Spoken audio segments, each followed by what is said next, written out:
안녕하십니까? 인생의 복잡한 문제들을 말씀으로 단칼에 해결해주는 김종근 목사의 쾌도 남마입니다.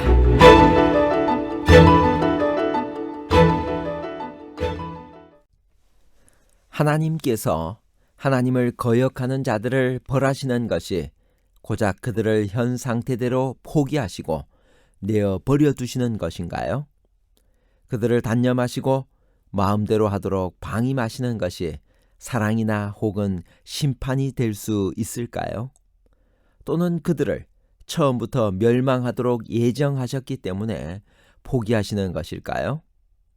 하나님께서 내어 버려 두실 수밖에 없는 이유는 하나님에게 있는 것인가요? 아니면 자유의지를 발휘하는 사람에게 있나요?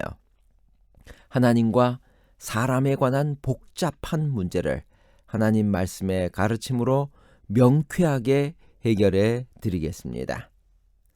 하나님께서 죄인을 내어 버려 두시는가요? 로마서 1장 24절, 26절, 28절을 읽겠습니다. 그러므로 하나님께서 그들을 마음의 정욕대로 더러움에 내버려 두사 그들의 몸을 서로 욕되게 하게 하셨으니 26절입니다. 이 때문에 하나님께서 그들을 부끄러운 욕심에 내버려 두셨으니 곧 그들의 여자들도 순리대로 쓸 것을 바꾸어 영리로 쓰며 28절입니다. 또한 그들이 마음에 하나님 두기를 싫어하며 하나님께서 그들을 그 상실한 마음대로 내버려 두사 합당하지 못한 일을 하게 하셨으니 내어 버려 두셨다라는 말을 예정론과 연결시켜 그들은 처음부터 멸망당하기로 예정되어 있기 때문에 버려 두신 것이다 라고 설명하는 학설도 있지만 성경에 보면 그들을 내어 버려 두실 수밖에 없는 이유가 분명히 나와 있습니다. 하나님께서 그들을 내어 버려 두신 이유는 그들이 스스로 그렇게 선택했기 때문이지 하나님께서 예정했기 때문이 아닙니다. 즉 그들이 하나님을 영화롭게도 아니하며 감사치도 아니하고 오히려 그 생각이 허망하여지며 썩어지지 아니하는 하나님의 영광을 썩어질 사람과 금수와 버러지 형상의 우상으로 바꾸었기 때문입니다. 그들이 순리대로 쓸 것을 바꾸어 영리로 쓰며 부끄러운 일을 행하였기 때문입니다. 또한 저희가 마음에 하나님 두기를 싫어했기 때문입니다. 따라서 내어 버려 두셨다라는 표현은 행위의 적극적인 주체가 하나님이 아니라 오히려 사람이라는 것을 나타내고 있습니다. 하나님의 개입을 사람이 적극적으로 싫어했기 때문에 하나님께서 간섭할 수 없으셨다는 말입니다. 하나님께서는 사람의 자유의지를 존중하시기 때문에 강제로 사람을 이끄시지는 않습니다. 그러므로 내어버려 두셨다라는 표현은 마음대로 해봐라, 어디 두고 보자라는 것이 아니라 간절한 호소를 거절하고 죄악으로부터 달려가는 장성한 자녀를 바라보는 부모의 안타까운 심정의 한 표현입니다. 하나님께서 그냥 두신다는 것은 곧 멸망을 의미하기 때문에 그것은 자유가 아니라 가장 두려운 심판이요 무서운 비극입니다. 재림교 주석은 내버려 두사를 어떻게 해석하나요? 로마서 1장 24절. 그러므로 하나님께서 그들을 마음의 정욕대로 더러움에 내버려 두사.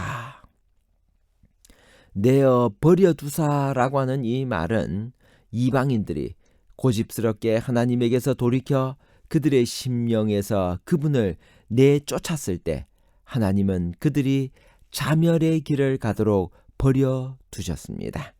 시편 81편 12절. 그러므로 내가 그의 마음을 완악한 대로 버려 두어 그의 임의대로 행하게 하였도다. 시편 82편은 이스라엘을 쥐락펴락하는 불의한 재판관들에 대한 하나님의 신문입니다. 법의 집행이 불공정하고 부패함이 넘칠 시점에 이 시가 지어진 것 같습니다. 이 시는 세 부분으로 되어 있습니다. 첫 번째, 하나님을 최고의 재판장으로 소개합니다. 둘째, 하나님은 불의한 재판장들과 부패한 심판을 탄핵합니다. 셋째, 시인은 재판에서 하나님이 일어나기를 탄원합니다. 이 시에는 하나님의 자녀들 상호 간의 태도에 관한 교훈이 들어 있습니다. 사도행전 7장 42절, 하나님이 외면하사 그들을 그 하늘의 군대 섬기는 일에 버려 두셨으니. 사도행전 14장 16절, 하나님이 지나간 세대에는 모든 민족으로 자기들의 길들을 가게 방임하셨으나. 이것이 바로 우리가 가진 도덕적 자유에 대해 지불해야 할 대가의 일부입니다. 만일 사람들이 그들 자신의 악한 길을 따르기를 고집한다면 하나님은 당신의 은혜로운 도움과 제지를 거두어 가심으로써 그들이 그렇게 행하도록 허락하실 것입니다. 그렇게 되면 그들은 죄의 세력에 더욱더 깊이 예속되어 반역의 결과를 거두도록 방치됩니다. 여기 각시대의 대쟁투 431페이지는 이렇게 말씀하십니다. 인류는 하나님께서 자비로서 보내주시는 경고를 거절하고도 무시할 수는 없다. 노아 시대에는 하늘로부터 한 기별이 이 세상에 주어졌는데 그 기별을 취급한 태도 여하로 사람의 구원이 좌우되었다. 경고를 거절하였으므로 하나님의 성령께서는 죄 많은 인류에게서 떠나고 그들은 마침내 홍수로 멸망을 당하였다. 아브라함 당시에도 은혜는 소돔의 흉악한 주민들을 위하여 더 이상 간원하지 못하였으므로 롯과 그 아내와 두 딸 외에는 모든 사람이 하늘에서 내려온 불로 멸망되었다. 또한 그리스도 시대에도 그러하였으므로 하나님의 아들께서는 당신의 믿지 않는 유대인에게 보라, 너희 집이 황폐하여 버림받으리라고 선언하였다. 무한한 능력을 가지신 분께서는 마지막 시대를 내다보시고 진리의 사랑을 받지 아니하여 구원함을 얻지 못할 자들에 대하여 이러므로 하나님이 유혹을 저희 가운데 역사하게 하사 거짓 것을 믿게 하시면 진리를 믿지 않고 불의를 좋아하는 모든 자로 심판을 받게 하려 하심이니라고 선언하신다. 그들이 하나님의 말씀의 교훈을 거절할 때 하나님께서는 당신의 성령을 거두어 버리시고 그들을 그들이 좋아하는 기만 가운데 버려 두신다. 하나님께서 소돔과 고모라를 버려 두신 이유는 무엇일까요? 호세아 4장 17절, 에브라임이 우상과 연합하였으니 버려 두라. 여기 부조와 선지자 165페이지에 있는 말씀입니다.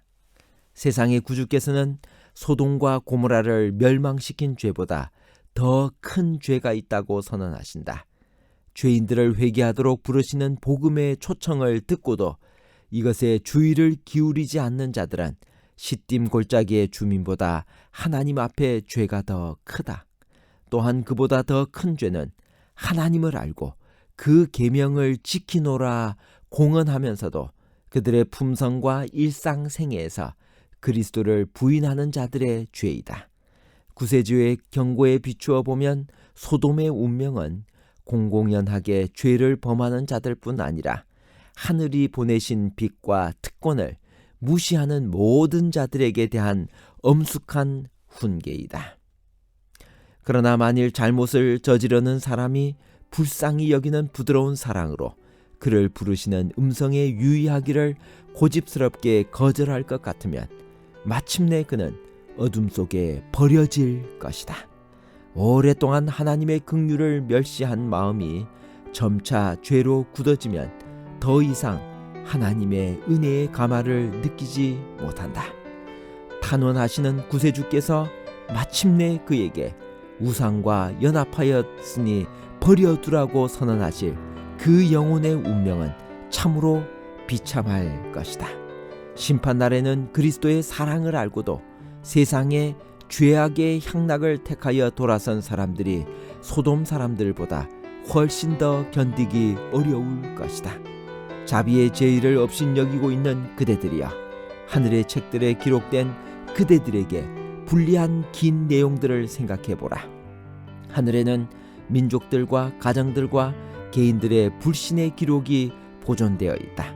기록이 계속되는 동안에는 하나님께서 오래 참으시고 회개하도록 초청하시며 용서를 베풀어 주실 수 있으시다. 그러나 기록책이 가득 차고 영혼의 결정이 이루어지고 자신의 선택으로 자신의 운명이 결정될 때가 올 것이다.